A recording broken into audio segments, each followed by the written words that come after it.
जयसिंहपुर विधानसभा के अंतर्गत एक अस्पताल जो मैंने कई बार आकर आपको दिखाया था, इसके पूर्व भी तकरीबन 2 से 3 बार मैंने इसकी कवरेज की थी। अब वो बिल्डिंग हालांकि जर्जर तो पूर्णतया हो चुकी थी, लेकिन अब वो बिल्डिंग लगभग ख़त्म हो गई। ख़त्म अपने मन से नहीं हुई, ख़त्म तो पहले से ही हो गई थी, लेकिन अब जो बचे खुचे अवशेष थे उनको भी ढहा दिया गया है। और नतीजतन आप पीछे तस्वीरों में देख रहे होंगे, बाकायदा ईंट के जो जत्थे हैं उनको बाकायदा लगा के रख दिया गया है। और अब जो है इसकी शायद नीलामी की प्रक्रिया चल रही है। फ़िलहाल सवाल ये है कि ये अस्पताल ढहा दिया गया है, इसके मलबे अब इकट्ठा कर लिए गए हैं। हो सकता है कि नीलामी की प्रक्रिया हो, लेकिन क्या इसके बाद फिर ये अस्पताल खड़ा हो पाएगा? क्या ये अस्पताल फिर से लोगों की सेवाएं कर पाएगा? क्योंकि ये अस्पताल जब बना तो कभी इसमें इलाज नहीं हो पाया, और हैंडओवर होने के पहले ही अस्पताल जर्जर हो गया था। आखिर जर्जर क्यों हुआ था? अगर आप इस चीज़ को समझने की कोशिश करेंगे तो इन तस्वीरों को देखकर ही आप अंदाज़ा लगा लेंगे। मुझे दिखाने के बजाय सबसे पहले आप उस ईंट के जत्थे को दिखाइए, इस तरफ ईंट के जत्थे को दिखाइए और समझिए कि उस वक्त किस तरीके का काम, कितनी गुणवत्ता का काम किया गया था। ईंट को ही देखकर आप समझ पा रहे होंगे। मुझे ईंट को पटक करके उसकी क्वालिटी को बताने की ज़रूरत नहीं है, इसके कलर, इसके रंग ही बता दे रहे हैं कि इस अस्पताल में कितनी घटिया क्वालिटी की ईंटें उस वक्त लगाई गई थी। और शायद यही नतीजा था कि अस्पताल लगभग कुछ साल भी नहीं चल पाया और इसके बाद जो है मलबे में तब्दील हो गया था। ये बजना का वही अस्पताल था, उसके मलबे पर मैं खड़ा हूँ। और अब मैं आपको दिखाऊंगा कि यहाँ से लेकर उस तरफ भी आप देखिए, तमाम जो ईंट के जत्थे हैं उनको बाकायदा लगा दिए गए हैं। और इस तरफ भी जो है यहाँ मैंने कई बार कवरेज किया है, और इसी वजह से एक बार फिर से आज मैं इधर से गुजर रहा था तो मन हुआ कि एक बार फिर से मैं चलूँ और देखूँ कि क्या स्थिति है उसकी। तो बाकायदा अब अस्पताल को गिराया जा चुका है। अस्पताल में जो भी उसके ईंट बचे हुए थे, अब उसकी नीलामी की प्रक्रिया हो सकता है कि शुरू की गई हो या होने वाली हो, ये जानकारी लेना पड़ेगा। फ़िलहाल अभी आप देख सकते हैं कि ये जो पूरा अस्पताल था, ये अस्पताल जो है गिर गया है और प्रशासन की कार्रवाई हुई है इसमें। और बाकायदा अब जो है हो सकता है कि इसके बाद फिर एक नया अस्पताल यहाँ खड़ा हो और इसके बाद यहाँ के लोगों को एक बड़ी सहूलियत जो है वो मिल सके, क्योंकि यहाँ के लोगों की हमेशा से मांग रही है कि ये अस्पताल फिर से बने और इसके बाद यहाँ के लोगों को एक बड़ी राहत इस अस्पताल से दिलाई जा सके, ऐसी मंशा। और ये कोई आज की कहानी नहीं है। इस अस्पताल की कहानी को मैंने पिछले वीडियो में और कई बार मैंने दोहरा कर आपको दिखाया था कि किस तरीके से अस्पताल बना था। और श्रीपत मिश्रा उस वक्त मुख्यमंत्री हुआ करते थे उत्तर प्रदेश के, और संयोग की बात ये थी कि मुख्यमंत्री की ही ये विधानसभा हुआ करती थी जब ये अस्पताल बना था।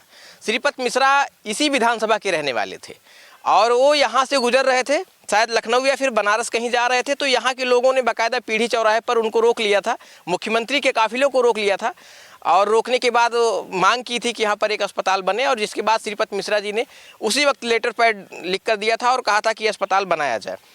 अस्पताल भी बन गया था। मुख्यमंत्री की एक बड़ी सौगात इस लोगों के इस एरिया के लोगों को दी गई थी, लेकिन वो अस्पताल दुर्भाग्यपूर्ण चल नहीं पाया और कुछ ही सालों में मलबे में तब्दील हो गया था, जिसके बाद कई साल तक खंडहर बन के खड़ा रहा। थोड़ा सा ये तस्वीरों को दिखाते रहिए, आप घुमाकर तस्वीरों को दिखाते रहिए।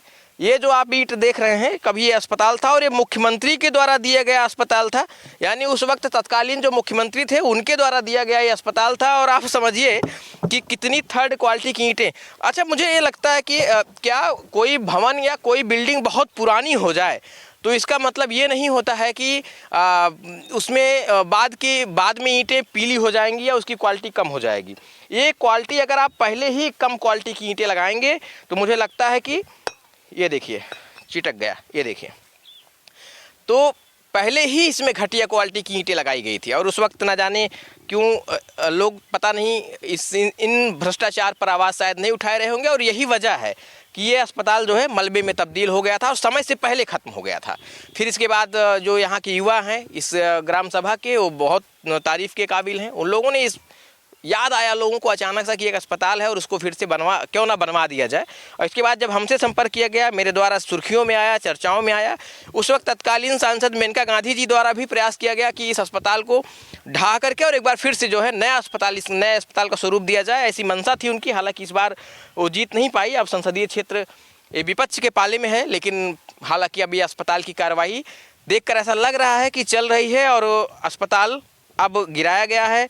ध्वस्त कर दिया गया, ध्वस्तीकरण की कार्रवाई हुई है। इस तरफ भी थोड़ा सा आप आइए, इस तरफ आ जाइए, मेरे साथ थोड़ा सा आगे आइएगा, बचा के आइएगा।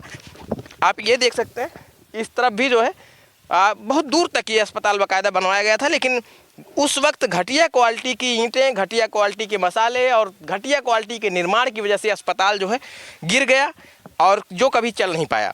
तो इस अस्पताल को दिखाने का मेरा मंतव्य ये दो मैं उद्देश्य मैं आपको बताना चाहता हूँ।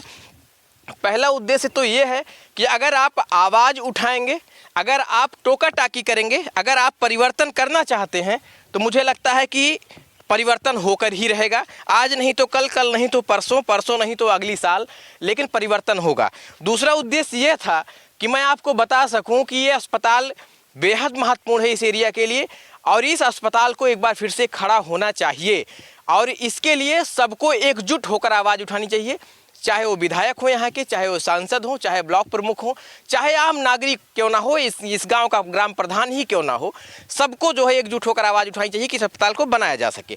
और तीसरा जो मेरा उद्देश्य है इस वीडियो को दिखाने का ये है कि आप समझिए कि अगर आप किसी भी निर्माण में घटिया क्वालिटी की ईंटों का प्रयोग करेंगे, घटिया क्वालिटी के मसाले का प्रयोग करेंगे, अगर आप करप्शन करेंगे, तो फिर उसका नतीजा यही होगा, काल की क्रूरता आप देखेंगे और समय से पहले वो भवन ध्वस्त हो जाएगा, जैसा कि ये बजना का अस्पताल हो गया था।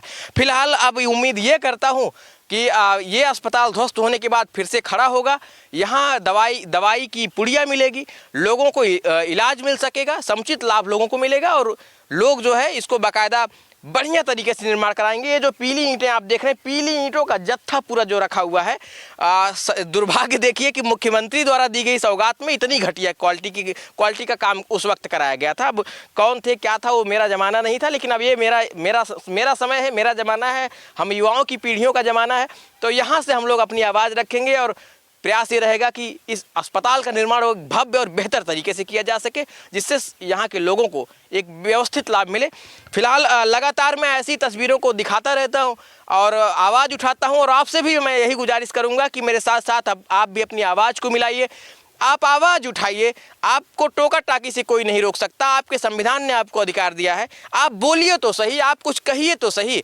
निश्चित है कि परिणाम उसके आएंगे, आज नहीं तो कल, कल नहीं तो परसों, परसों नहीं तो इस जीवन में लोग जानेंगे कि आपने आवाज़ उठाया और कुछ चीज़ें बदल रही हैं। अगर आप बदलाव करना चाहते हैं तो आपको यूं ही आवाज़ उठानी पड़ेगी।